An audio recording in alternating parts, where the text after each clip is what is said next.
ఎన్నో ఏళ్లగా ఆ దంపతులు సంతానం కోసం పరితపించిపోతూ ఉంటారు.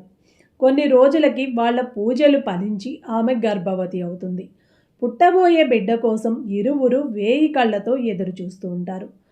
పురిటికింకా సమయం ఉంటుండగానే ఒకరోజు రాత్రి ఆమెకి పురిటి నొప్పులు మొదలవుతాయి.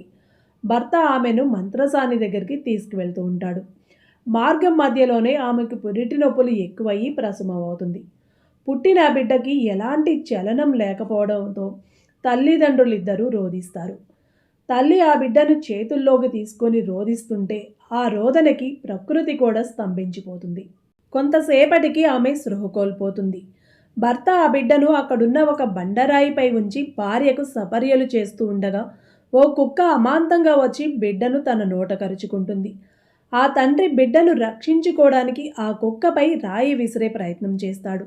దాని కళ్ళల్లోకి చూసి ఆ రాయి కింద పడేసి నమస్కరిస్తూ ఉండిపోతాడు. దాని కళ్ళల్లో ఏదో దైవత్వం ఉంటుంది. అది సామాన్యమైన కుక్క కాదని కాలభైరవుడని అతనికి అర్థమవుతుంది. కాలభైరవుడు తన నోట కరుచుకున్న బిడ్డతో పాటు ముందుకు నడుస్తూ ఉంటాడు. అతని వెనకే ఆ బిడ్డ తండ్రి కూడా వెళ్తాడు. ఆ కాలభైరవుడు ఆ బిడ్డని తీసుకువెళ్ళి శివుడు ముందు ఉంచుతాడు.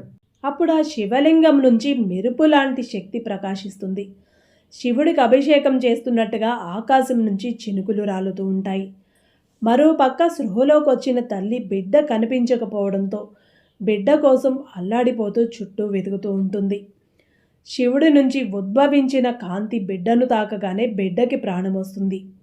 ఇంతలో అక్కడికి వచ్చిన తల్లి ఆ దృశ్యాన్ని చూసి ఆశ్చర్యపోతుంది. ఆ దంపతులిద్దరూ శివయ్యకు కన్నీళ్లతో కృతజ్ఞతలు చెప్పుకొని కాలభైరవుడికి నమస్కరిస్తుండగా కాలభైరవుడు అంతర్ధానమవుతాడు.